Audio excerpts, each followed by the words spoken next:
Muy buenos y bendecidos días, queridos hermanos de la Conferencia Anual de México, en este Día del Señor que nos permite también reflexionar sobre su palabra para vivir y sufrir por Cristo en estos tiempos tan marcados por el dolor en medio de la pandemia. También muchos de nuestros hermanos pueden entender el mensaje que Pablo escribe a la iglesia en Tesalónica en ese primer siglo, en medio de la violencia que el Imperio Romano estaba ejerciendo sobre ellos como una amenaza para el propio pueblo judío, que así lo consideraban por no seguir las normas de la ley, por considerarlos un grupo sectario. Tenían mucha oposición. Pablo así lo describe en el primer capítulo de la carta a Tesalónica, diciendo en los versos 6 y 7: y vosotros vinisteis a ser imitadores de vosotros y del Señor, recibiendo la palabra en medio de gran tribulación, con gozo en el Espíritu Santo, de tal manera que habéis sido ejemplo a todos los de Macedonia y de Acaya que han creído. La iglesia en Tesalónica mantiene su fe a pesar de que, como continuará diciendo en el capítulo 2, habrá una grande oposición a que la palabra esté allí, en que el evangelio florezca.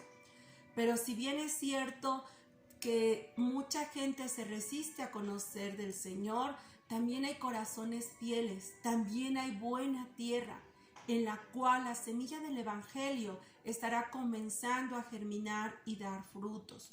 Pablo, por eso, en su capítulo 3, ve la necesidad de enviar a Timoteo para que esté con ellos, para que ese servidor y colaborador de ellos en la palabra de Cristo esté para confirmar y exhortar en la fe a nuestros hermanos en la iglesia de Tesalónica. Pablo está muy consciente de que ellos están sufriendo por causa de la palabra, pero lo están haciendo en la esperanza de saber que el Señor es su fuerza y es quien los anima e inspira en medio de esta situación tan crítica. Por eso, en los versos 3 y 4 del capítulo 3 de Primera de Timoteo nos dice: a fin de que nadie se inquiete por estas tribulaciones, porque vosotros mismos sabéis que para esto estamos puestos, porque también estando con vosotros os predecíamos que íbamos a pasar por tribulaciones, como ha acontecido y sabéis. Para la iglesia primitiva, para la iglesia del siglo I, no era nada ajeno saber que estaban sufriendo en diferentes partes a causa de la palabra. Y era parte del mensaje de este Señor de dolores, de este varón de dolores experimentado en quebranto, que estaba allí para animarles y fortalecerles en la fe, que estaba allí siendo él mismo víctima de un imperio y un sistema corrompido, de un sistema que quien no estuviera de acuerdo con él era un enemigo público y había que crucificarle. Jesús mismo era el ejemplo de los mártires de esta iglesia, pero también ellos creían firmemente en la esperanza de la resurrección. Así que cada día que vivían tenía que ser lleno de la plenitud de la presencia del Señor en sus vidas, llenos del coraje y el valor para seguir dando testimonio de su fe. La palabra del Señor nos dice que todos en este mundo estamos expuestos a la aflicción, al dolor. En la mayoría de la literatura poética, profética y sapiencial se utilizará la palabra sará, que significa aprietos o aflicción en un sentido psicológico o espiritual. Y la primera vez que encontramos esta palabra es cuando los hermanos de José reconocen en Egipto que han actuado mal y que todos estos reveses que han estado sufriendo a causa del hambre también pueden ser consecuencia de lo que ellos hicieron a su hermano José. En Génesis 42:21 nos dice: verdaderamente hemos pecado contra nuestro hermano, pues vimos la angustia de su alma cuando nos rogaba y no le escuchábamos. Angustia, tribulación, desesperación y todos estos sentimientos y emociones que nos llevan a experimentar la aflicción pareciera que son un obstáculo para nuestra fe. Pero cuando sufrimos por Cristo y en Cristo, hermanos, tenemos muy presente que Él dijo que en el mundo tendríamos aflicción, pero que podemos confiar en Él porque Él ha vencido el mundo. Vivimos en un sistema que nos roba la paz. Actualmente, con la situación de la pandemia, muchas de las familias, aún de los santos, de nuestros hermanos amados, han sufrido terribles consecuencias a raíz de este evento, de tener el COVID, pero también a través del duelo por la partida de un ser amado.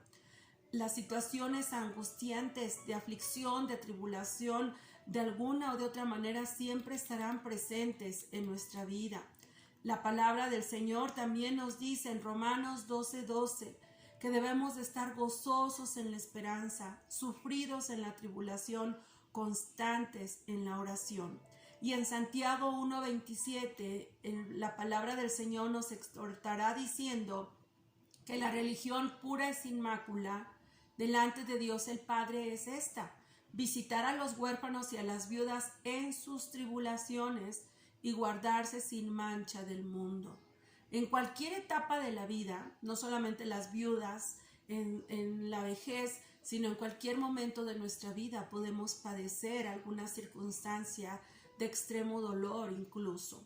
Esta condición de vulnerabilidad humana nos lleva a pensar también que en medio de la aflicción, dolor o tribulación que vivamos, tenemos al Señor para refugiarnos en Él y ser animados, ser fortalecidos.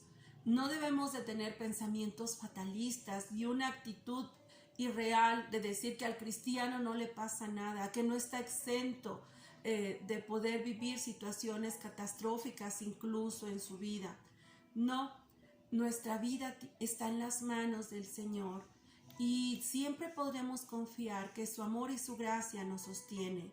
Job, en su capítulo 5, verso 7, en las palabras de Elifaz nos dice: el hombre con todo nace para sufrir, tan cierto como que las chispas vuelan.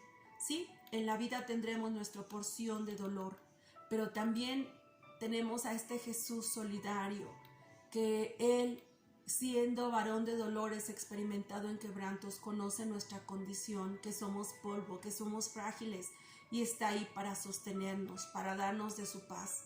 En Apocalipsis 2 también nos dice, escribiendo a la iglesia en Éfeso: yo conozco tus obras y tu arduo trabajo y paciencia. Yo conozco, dice el verso 3, que has sufrido y has tenido paciencia y has trabajado arduamente por amor de mi nombre.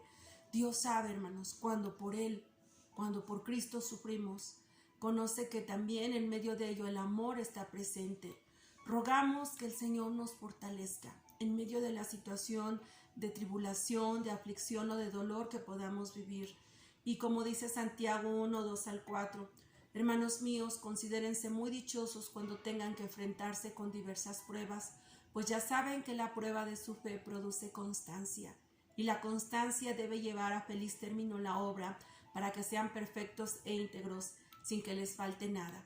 Con Pablo también podemos concluir que solamente la gracia del Señor nos fortalece en medio de nuestras debilidades, y por tanto de buena gana nos gloriaremos en nuestras debilidades, para que repose sobre nosotros el poder de Cristo.